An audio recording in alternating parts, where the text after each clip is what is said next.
আৰু মই এটা কথা ভাল পাইছোঁ, এজন ইয়াত কেণ্ডিডেটে কৈছে যে মই এনেকৈ পৰীক্ষাত 3rd ডিভিজন পাইছিলোঁ, ফেইল কৰিছিলোঁ। আব্ৰাহাম লিংকনৰ আপোনালোকে জীৱনী পঢ়ি চাব, তেওঁ প্ৰথমবাৰতে ৰাষ্ট্ৰপতি হোৱা নাই, 3বাৰ হাৰিছে। APJ আব্দুল কালাম ডাঙৰীয়াই নো শব্দৰ অৰ্থ এব্ৰিভিয়েশ্যন নেক্সট অপৰচুনিটি বুলি কৈছে।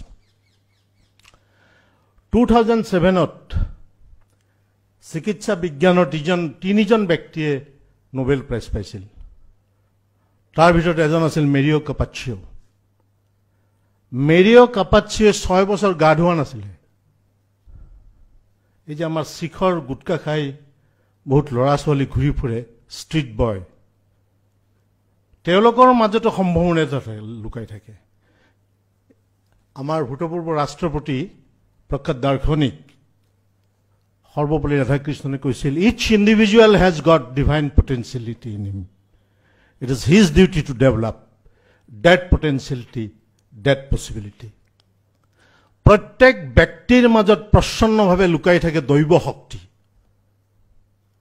সেই দৈৱ শক্তিক খান্দি উলিয়াই আনি মানুহৰ মুক্তি আৰু মংগলৰ কাৰণে কেনেকৈ ব্যৱহাৰ কৰোঁ, সেইটো ডাঙৰ কথা।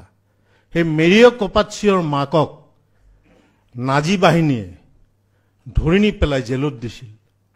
মাক দেউতাকৰ যিহেতু মৰম পোৱা নাছিল, শিশু এটা যদি মাক দেউতাকৰ মৰমৰ পৰা বঞ্চিত হয়, সি কেতিয়াও প্ৰপাৰ হিউমেন বিং হ'ব নোৱাৰে। আৰু সেইকাৰণে ৰাস্তাই ৰাস্তাই ঘূৰি ফুৰিছিল এই শিখৰ গুটকাৰ নিচিনা বস্তু খাই, 6 বছৰ গা ধোৱা নাই। সেই মেৰিঅ' কাপাচিঅ'ৰ মাকৰ মুক্তিৰ পিছত দীঘলীয়া কাহিনী আপোনালোকে ইউটিউব মাৰিলে পাব, কিতাপতো পাব, এনচাইক্লপিডিয়াত। 2007ত গৈ পেলাই তাত তেওঁ পেলাই নোবেল প্ৰাইজ পাবলৈ সক্ষম হৈছিল। 2টা বস্তু জীৱনত আপোনালোকে মনত ৰাখিব, এটা হৈছে সেল্ফ ৰেসপেক্ট এণ্ড সেল্ফ কনফিডেন্স। खुद ही को कर बुलंद इतनी कि हर तकदीर से पहले खुदा बन खुद बंदे से पूछे बता तेरी रजा क्या। आत्मविश्वास शक्तिशाली থাকিলে, प्रतिबंधी बंधु एजन ইয়াত আছে দিব্যাং, ইৰা সিংহল, তেওঁ UPSCত প্ৰথম হৈছিল। অৰুণিমা সিংহাক ট্ৰেইনৰ পৰা গুটিয়াই বাহিৰ কৰি দিছিল। সেইফালৰ পৰা অহা এখন ট্ৰেইন তেওঁৰ ভৰিৰ ওপৰলৈ উঠি গৈছিল। যোৱাৰ পিছত আমাৰ সাধাৰণতে মানুহৰ এটা স্বভাৱ, আমি বিষয়বস্তুৰ গভীৰতালৈ নোযোৱাকৈ মানুহৰ ওপৰত কমেণ্ট কৰোঁ। বহুতে কৈছিল এই ছোৱালীজনী বদমাছ, কোনোবাই কিবা কৰিলে অমুক তমুক বিভিন্ন কথা। গোটেই নিশা তেওঁৰ সেই য'ত ভৰিৰ ওপৰেদি ট্ৰেইনৰ চকা উঠি গৈছিল তাত পোকে কাটিছিল। নেক্সট ডে নি যেতিয়া দিল্লী হস্পিটেলটোক ভৰ্তি কৰিছিল, তাৰপিছত ডক্টৰে কৈছিল যে তোমাৰ 2খন ভৰি কাটি দিব লাগিব। ভৰি কটাৰ পিছত ডক্টৰে সুধিছিল, যেতিয়া ছাকচেছফুলি অপাৰেশ্যন হৈ গ'ল, কাটি দিলে ভৰি, যে তোমাৰ জীৱনৰ লক্ষ্য কি? ইয়াত কৈছে যে কঠোৰ পৰিশ্ৰম কৰিলে আমি উপনীত হ'ব পাৰিম। দৃষ্টি থাকিলে লক্ষ্য নেহেৰুৱাই। অৰ্জুনে মাছৰ চকুটো দেখা পাইছিল। আৰু অৰুণিমা সিংহাই কৈছিল 2খন ভৰি কটাৰ পিছত যে মই এভাৰেষ্ট শৃংগ বিজয় কৰি দেখুৱাম। আৰু এভাৰেষ্ট শৃংগ বিজয় কৰি পেলাই দেখুৱাইছিল। পাঞ্জাৱৰ ওচৰত কৰ্ণাল এখন সৰু ঠাই, তাত কল্পনা চাওলা পঢ়িছিল এখন স্কুলত। ইয়াত যেনেকৈ নাও বিচাৰ কথা ক'লো কোনোবাই, what is your aim in life, টিচাৰে সুধিলে। সোধাৰ পিছত তেওঁ ক'লে যে I want to be an astronaut.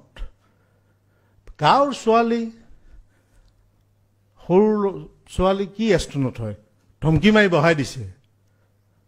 আমাৰ বহুতৰ এটা ধাৰণা থাকে, বহুত সৰু ল'ৰা ছোৱালীবিলাক যেতিয়া কুৱেশ্যন কৰে তেওঁক ধমকি মাৰি পেলাই বহাই দিয়ে। তেতিয়া ক'লে যে নাই, মই এষ্ট্ৰনট হৈয়ে দেখুৱাম। আৰু দেউতাকে লৈ গ'ল আৰু কলম্বিয়া যান কেনেকৈ তেওঁ গ'ল, তাৰপিছত তেওঁৰ মৃত্যু হ'ল, কিন্তু গোটেই বিশ্বত তেওঁ নাম ৰাখি গ'ল। সেইকাৰণে APJ আব্দুল কালাম ডাঙৰীয়াই এখন কিতাপ ইনগ্ৰেশ্যন কৰি এটা সূত্ৰ কৈছিলে, সূত্ৰটো মোৰ ভাল লাগে, মই আপোনালোকৰ লগত শ্বেয়াৰ কৰিব খুজিছোঁ। ৰেণ্ডম কিউৰিয়চিটি বুলি এখন কিতাপ নেশ্যনেল বুক ট্ৰাষ্ট অফ ইণ্ডিয়াই উলিয়াইছিল। আপোনালোকে পঢ়িব সেইখন কিতাপ। সেইখন কিতাপ লিখিছিল দুজন ব্যক্তিয়ে, ভাৰতবৰ্ষৰ প্ৰখ্যাত দুজন বিজ্ঞানী, এজন আছিল প্ৰফেচাৰ যশপাল আৰু আনজন হৈছে প্ৰফেচাৰ ৰাহুল পাল। যশপালৰ কিছুদিন আগতে মৃত্যু হৈছে। সেই যশপালে কৈছিল যে পৃথিৱীত যদি আমি কংক্ৰিটাইজৰ সংখ্যা নকমাওঁ তেনেহ'লে মানুহে এদিনা ভূজল পাবলৈ সক্ষম নহ'ব, মাটিৰ তল, গ্ৰাউণ্ড ৱাটাৰ।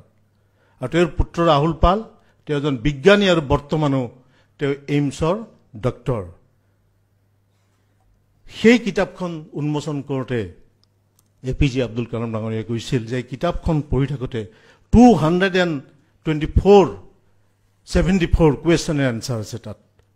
তেওঁ কৈছিল যে এই কিতাপখন পঢ়ি থাকোঁতে এই যে প্ৰশ্ন সুধিলে যে আমি হেৰি কৰি দিওঁ, তে আমাৰ মনত এটা সূত্ৰ এটা জন্ম পালে, curiosity generates question and question. Question is the source of imagination. Imagination is the starting point of creativity. Creativity leads to thinking.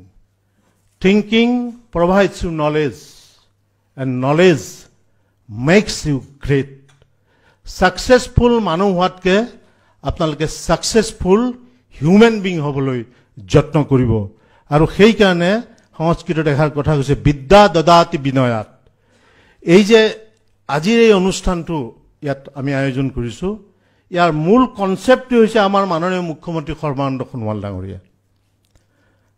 আমি আজি সাংবাদিকবিলাকৰ সৈতে ৰাতিপুৱাৰ ভাগত আলোচনা কৰিব বিচাৰিছিলোঁ। মই মাননীয় মুখ্যমন্ত্ৰী ডাঙৰীয়াক কৈছিলোঁ যে এনেকৈ সাংবাদিকসকলৰ লগত কথা পাতিম।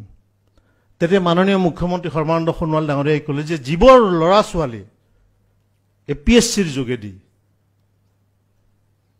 আজি ছাকচেছফুল হ'বলৈ যত্ন তেওঁলোকে সক্ষম হৈছে, তেওঁলোকৰ সৈতে মই মত বিনিময় কৰিব বিচাৰোঁ। আৰু এইকাৰণে মত বিনিময় কৰিব বিচাৰোঁ যে এটা সময়ত APSCত সকলোৱে জানে অপেন চিক্ৰেট যে তাত পইচা নিদিলে চাকৰি নাপায়।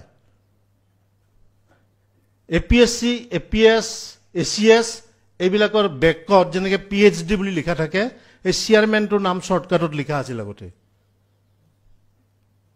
মানুহৰ মুখে মুখে আলোচনা। আৰু মই সেই যিজন চেয়াৰমেন আছিল, ইন প্ৰেজেঞ্চ অফ হিম, মই এবাৰ মিটিঙত তেওঁৰ সন্মুখত কৈছোঁ যে যেনেকৈ আপোনাৰ গছ এডাল বিৰাট লম্বা হোৱা মানে শকত হোৱা মানে সুন্দৰ স্বাস্থ্য নুবুজায়, তেনেকৈ পইচা দি এই চাকৰি পোৱা মানে ছাকচেছফুল হোৱা নুবুজায়। গতিকে এই APSCৰ যিটো গোটেই এটা ধাৰণা মানুহৰ মাজত, কাৰণ আমাৰ যদি গোটেই এডমিনিষ্ট্ৰেটিভ ছিষ্টেমটো নষ্ট হৈ যায় তেতিয়াহ'লে ভেটি নোহোৱা ঘৰৰ নিচিনা হ'ব। বেবিলিয়নত শূন্যৰ বাগিচা আছে, সেইবুলি চবতে আপুনি শূন্যৰ বাগিচা কৰিব নোৱাৰে। ভেটিটো মজবুত হ'ব লাগিব, তেতিয়া আমাৰ ভৱিষ্যতৰ প্ৰজন্মবিলাক ঠিক হ'ব। আজি আপোনালোকে যদি ন্যায় দিয়ে, ভালকৈ কাম কৰে, আমাৰ উঠি অহা ল'ৰা ছোৱালীবিলাক ভাল হ'ব। মহাত্মা গান্ধীয়ে আৰ্হি দেখুৱাইছিল। আপোনালোকে জানে পটাছিয়াম চাইনাইড তিতা নে মিঠা এইটো আৱিষ্কাৰ কৰিবলৈ গিৰিয়েক ঘৈণীয়েকে প্ৰাণ দিছিল। জিভাত পটাছিয়াম চাইনাইড লগাই লৈ পেলাই গিৰিয়েকে SW আৰু ঘৈণীয়েকে ET লিখি পেলাই দুটাই নিজৰ জীৱন দিছিল, আৰু তাৰ ওপৰত গম পাইছিল যে পটাছিয়াম চাইনাইড মিঠা, জীৱন দি পেলাই। গতিকে মাননীয় মুখ্যমন্ত্ৰী ডাঙৰীয়াই প্ৰথমৰ পৰা APSCৰ সংস্কাৰৰ কাৰণে আন্তৰিকতাৰে যত্ন কৰিছিল। আৰু আজি বহুদিনৰ মূৰত সেই কথাই বাস্তৱ ৰূপ পাইছে, আপোনালোকৰ বক্তব্যত সেই কথা ফুটি উঠিছে। আৰু এই মাননীয় মুখ্যমন্ত্ৰী ডাঙৰীয়াই যিখিনি কাম কৰিছে, মই ভাবোঁ আপোনালোকে অনাগত দিনত সেই কথা আগবঢ়াই নিব। ভাৰতবৰ্ষৰ এজন প্ৰখ্যাত অৰ্থনীতিবিদ, পশ্চিমবংগৰ সন্তান, তেওঁ ঢুকাইছে, যাদৱপুৰ ইউনিভাৰ্চিটি আৰু বিশ্বভাৰতীৰ ভাইচ চেঞ্চেলৰ আছিল। তেওঁ ছ'চিয়েল ছায়েন্সৰ ওপৰত আৰু ইকনমিক্সৰ ওপৰত বহুতো আৰ্টিকেল লিখি থৈ গৈছে বেংগলীত, আপোনালোকে কেতিয়াবা সময় পালে পঢ়িব। তেওঁ কৈছিল যে যেতিয়ালৈকে চৰকাৰী চাকৰি নাপায় তেতিয়ালৈকে আমাৰ বহুত ক্ষোভ থাকে, আৰু যেতিয়ালৈকে আমি চাকৰিটো পাওঁ, পোৱাৰ পিছত আমাৰ প্ৰকৃত চৰিত্ৰ উদঙাবলৈ আৰম্ভ কৰে।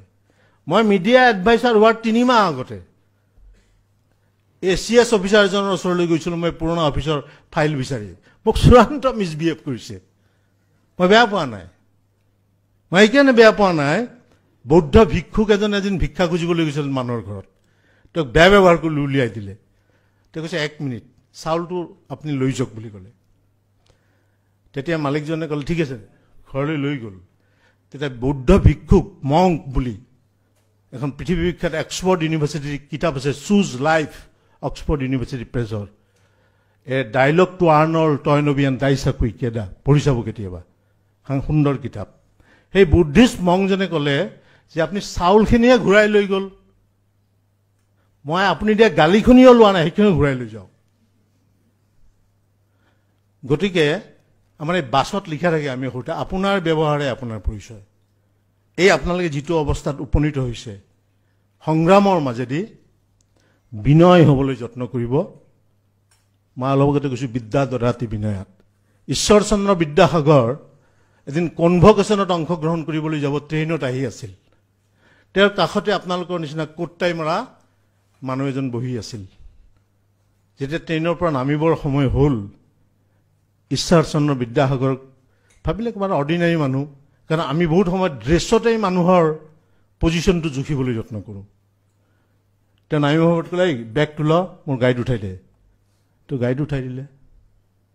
তাৰপিছত নেক্সট ডে যেতিয়া কনভকেশ্যন হ'ল, দেখিলে মঞ্চত সেই কুলিজন মানুহৰ মাজত বহি আছে আৰু কোট্টাই জৰা মানুহজন দৰ্শকৰ মাজত।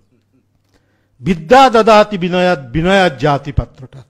গতিকে বিনয় হ'বলৈ যত্ন কৰক, আৰু দৃষ্টি থাকিলে কেতিয়াও লক্ষ্য নহৰুৱাব, আৰু আত্মবিশ্বাস আৰু আত্মসন্মান এই দুটা যদি থাকে, তেতিয়াহ'লে আমাৰ মুখ্যমন্ত্ৰী ডাঙৰীয়াই সদায় কৈ থাকে ভাল কামৰ কথা। ভাল কাম যদি কৰে, এই ভূপেন হাজৰিকাৰ মৃত্যুৰ পিছত 20 লাখ মানুহ আহি পেলাই শৱদেহ এটা চাবলৈ যেনেকৈ উদ্বাউল হৈছিল, আৰু বেয়া কাম কৰিলে মৰাৰ পিছত কবি ই গ'ল ভালেই হ'ল। গতিকে কোনটো কৰিব সেইটো আপোনালোকে ঠিক কৰি লৈ আপোনালোক আটাইৰে জীৱন সৰ্বাংগ সুন্দৰ হওক, আৰু অনাগত দিনত অসমীয়াৰ মুখ উজ্বলাবলৈ আপোনালোকে আজিৰ এই পবিত্ৰ দিনটোতেই প্ৰতিজ্ঞাবদ্ধ হওক। লাহে লাহে কৰোণাৰ পৰা দেশ মুক্ত হ'ব ধৰিছে। এই মুক্ত হ'বৰ দৰে আমিও দুৰ্নীতিৰ পৰা মুখ্যমন্ত্ৰীৰ যিটো শ্লোগান, এইটো বাস্তৱত ৰূপায়িত কৰিবলৈ আপোনালোক এই টীমটোৱে আজিৰ পৰা কাম আৰম্ভ কৰক, আৰু মুখ্যমন্ত্ৰী ডাঙৰীয়াক প্ৰতিশ্ৰুতি দিয়ক। আৰু মুখ্যমন্ত্ৰীয়ে APSCৰ যিটো সংস্কাৰ কৰিলে, সেই সংস্কাৰক অনাগত দিনত আগবঢ়াই নি একজন সংস্কৃতিবান আৰু ছাকচেছফুল হিউমেন বিং হৈ আপোনালোকে আগবাঢ়ক, এই কামনাকে কৰি আটাইকে পুনৰ মই শ্ৰদ্ধা জনাই আৰু নতুন বছৰৰ শুভেচ্ছা জনাই মোৰ বক্তব্য সামৰিছোঁ। ধন্যবাদ।